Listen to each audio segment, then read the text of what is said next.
Dame le Nonde, comment tu vas bien aujourd'hui? Aujourd'hui, le Nonde, on va te présenter du... Tu fais quoi là? Quoi, je te présente l'atelier? Mais oui, mais enfin, je sais pas, je croyais qu'on bossait ensemble, non? C'est quoi ce bonnet ridicule là? C'est le bonnet de Noël. Ouais, mais enfin, le bonnet de Noël, normalement, il est rouge. Oui? Et pourquoi tiens, il est là? Est-ce que j'ai écrit de rouge? Ouais, en même temps, tu peux lancer une mode, pourquoi pas? Je sais pas. Même le grand Schtroumpf, il a un bonnet rouge. Hein. Oui, je connais pas le grand Schtroumpf.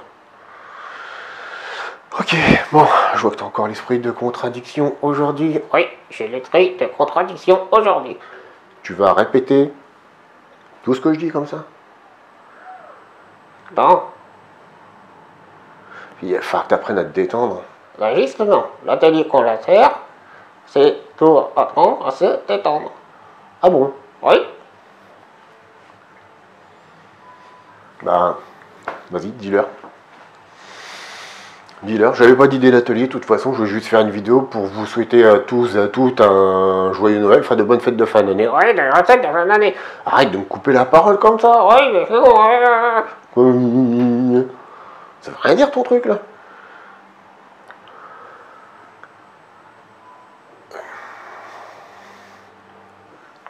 Nous vous souhaitons de bonnes fêtes de fin d'année. Tu passes sous un pont quoi là, c'est saccadé de... Non, c'est pour d'été. D'accord, ok, super, c'est réussi. On va se détendre un peu. Donc l'atelier qui suit, c'est du gribouillage. Appelé aussi Zentang, doodling, enfin c'est du dessin aléatoire. Regarde la caméra s'il te plaît, là tu me gênes, là tu... Qu'est-ce que tu veux? Oula, je suis pas sûr, mais vraiment pas sûr du tout. Donc je vous disais, il me perturbe l'animal, c'est un truc de fou, quoi. Il est bizarre. Pour se détendre, il existe une technique de dessin aléatoire qui s'appelle du gribouillage, du doodling ou du zentang, comme vous l'appelez, soit par des figures, soit par des animaux remplis de diverses figures. Là, c'est un peu flou ce que je vous dis, mais... Ouais, c'est flou, hein, c'est complètement flou. Vas-y, Sarah, ta blague. Quand c'est flou, c'est un loup. C'est bidon. Je sais... Oh, l'atelier, allez. Allez, go. Nous voici donc dans notre petit atelier, sans prétention. Et je vais vous montrer ce que j'ai tenté de vous expliquer tout à l'heure sur 3 figures. Donc on va commencer par le carré. Donc je vais vous montrer juste sur des figures basiques. Donc le but c'est de prendre un coin ou une face, hein, ça va dépendre de ce que vous souhaitez faire. Moi je prends un coin pour vous montrer ce qui est le plus couramment expliqué. Et vous joignez en fait la face opposée en mettant un écart à votre ligne. Ce qui fait que vous allez avoir l'impression de faire pivoter votre figure en elle-même et en plus de ça, avoir l'impression d'une profondeur. Déjà de par le dessin et après quand vous allez en fait y apporter des textures ou même du coloriage, hein, puisque c'est le but selon les teintes que vous allez prendre, vous allez avoir vraiment cette sensation de profondeur. Donc voilà pour le carré. Je vais vous montrer maintenant pour le cercle. Alors moi je fais toujours à main levée parce que comme c'est jamais régulier, je trouve que c'est un, je sais pas, c'est un charme autre et ça me plaît bien. Alors moi je fais comme ça. Vous pourrez voir que d'autres le font autrement.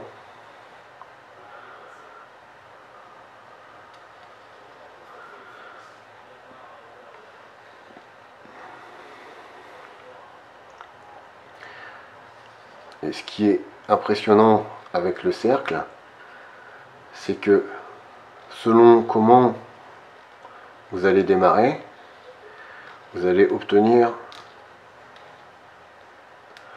soit des escaliers en colimaçon, soit comme là on a vraiment l'impression d'avoir une rose. Et encore une fois, moi j'ai démarré avec 3 traits, vous pouvez démarrer 2 traits, avec 4, avec 5, avec 6, ce qui sera d'autant plus hallucinant au niveau visuel, encore une fois avec les couleurs que vous avez appliquées. Vous pouvez me prendre aussi, moi vous voyez j'ai pris je sais pas si on va bien le voir, avec le flash on voit pas bien, mais j'ai des feutres Faber-Castell de différentes tailles de mine. Là j'ai pris du 1,5 pour les besoins de la vidéo, mais vous pouvez prendre évidemment beaucoup plus fin, surtout si vous faites des textures par la suite. Et je vais vous montrer le triangle qui va être, vous l'aurez compris, le même principe que le carré. Donc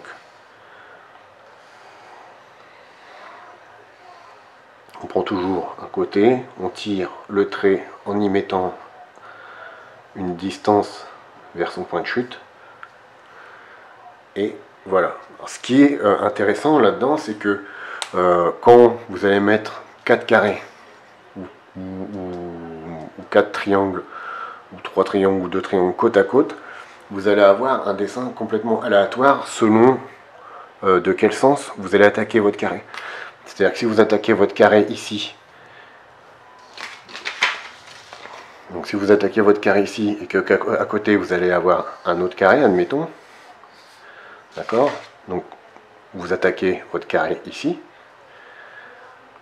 Donc moi je l'avais attaqué en haut ici, j'avais écarté là, donc je vais écarter ici. Et on part en fait en miroir, ce que j'appelle en miroir, comme ça c'est mes mots techniques. Hop.